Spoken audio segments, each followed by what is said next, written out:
Hi, Chuck Hawley from West Marine. You know, few safety items are as cost-effective and as necessary as having fire extinguishers on board your boat. Fire extinguishers are regulated by federal law, and so the Coast Guard has standards for what you're supposed to carry on board your boat. And a good place to look into that is to check out the West Advisor and the West Marine Annual Catalog, where we've got a description of common fire extinguishers, comparison chart, and also quite a bit of information on the individual models. Or if you're shopping in the store as we are today, you can find helpful signs which will tell you, depending on the length of your boat and the type of boat, how many fire extinguishers you need. The basic rule, and there are a couple of exceptions, but the basic rule is that you need a B1 extinguisher, like this little one here, on boats up to 26 feet. Over 26 to 40 feet, you need 2 of these. And from 40 to 65 feet, you need 3 of these. Now, logic would probably indicate to you that if you have a 65-foot boat, you probably want to protect it with more than just 3 of these, but to meet the federal law requirements, this is what you would need to have. The extinguishers come in a number of different sizes and have different chemicals inside of them to fight different types of fires. There are 3 basic types of fires, and then there's some kind of outliers as well. There are A fires, B fires, and C fires. A fires are things like wood and cotton, and they're combustible solid materials. And one of the ways to remember that is that A fires leave an ash behind after the fire's out.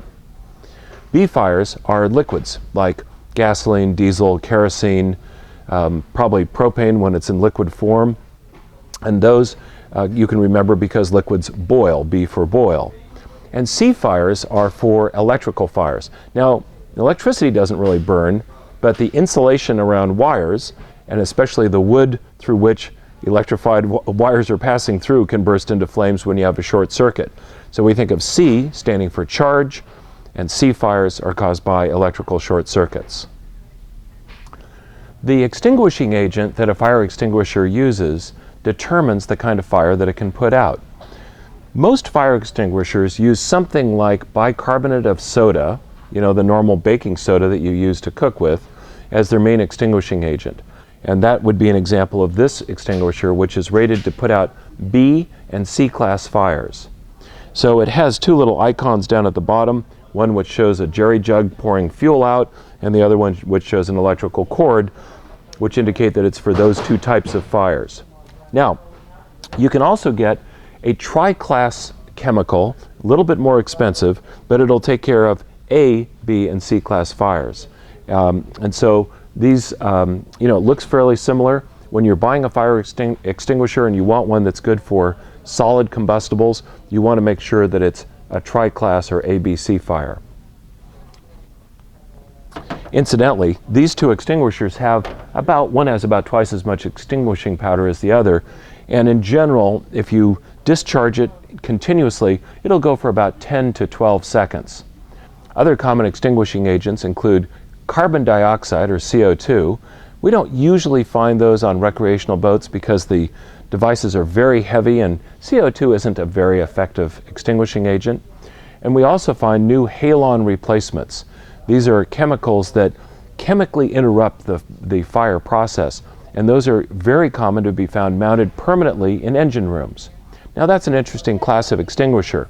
If you have a boat, especially one with a gasoline engine, but it could be one with a diesel engine as well, you can put a permanently installed automatic extinguisher in your engine room. As the temperature rises, it gets up to a certain point where even anybody would presume that there has to be a fire going, and these will automatically extinguish the fire by turning on at a certain temperature. Those use halon replacement chemicals in general, and those will replace one of the handheld extinguishers on your boat. So one way to think about this is that if you have a 40-foot boat that would normally have to have 2 of these, you only have to have 1 portable and 1 permanently installed system on your boat if you choose to do that. But again, that's the minimum. Our recommendation is that you have 1 per cabin, 1 in the cockpit, and 1 in the main saloon. The extinguishers that we're looking at are all marine extinguishers. That means they have a marine certification through UL, and they also meet a Coast Guard standard. And one of the reasons that they do is because they come with a special marine bracket. Now, it may not look like much, but the idea behind the bracket is that since boats rock around and you're mounting it on a moving surface, the bracket has to hold the marine extinguisher securely. So it snaps around the top, and then it has a quick release that goes around the middle, and this way, no matter how the boat turns, the fire extinguisher will be held captively. So the bottom line is that if you're going to a home improvement center or some other store that doesn't sell marine extinguishers and you put them on your boat, they may not actually meet the letter of the law, and you could conceivably get written up if you're boarded.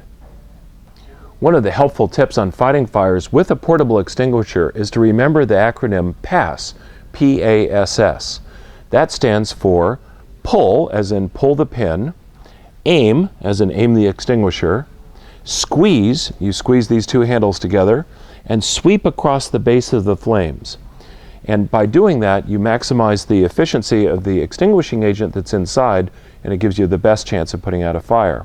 And incidentally, if you do have to fight a fire on board, fight it early. Fires on a boat can double in size every 7 seconds.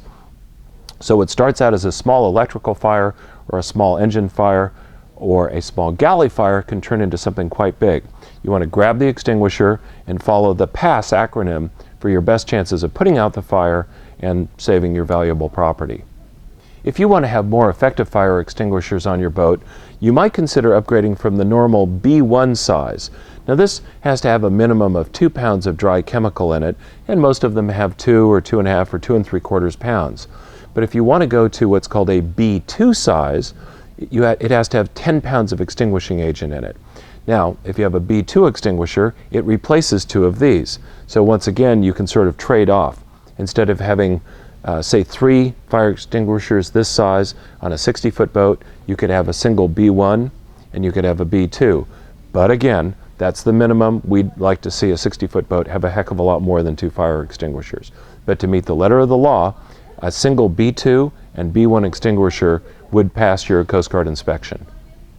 So marine fire extinguishers are really, really effective. They pack an awful amount of firefighting capacity into a very small package, and they're not very expensive either, so it's a good value. The main thing that we want to remind you of is practice is important. If you have the opportunity to maybe take an older extinguisher down to the beach where you've got a bonfire going, you can test it for yourself. Or if you can attend a Safety at Sea seminar, or possibly something put on by the Power Squadron or Coast Guard Auxiliary, they may give you a chance to either demonstrate what it's like to fight a fire or to actually fight it for yourself. Well, we hope you've enjoyed this buyer's guide to fire extinguishers. Thanks for shopping at West Marine, and be safe on the water.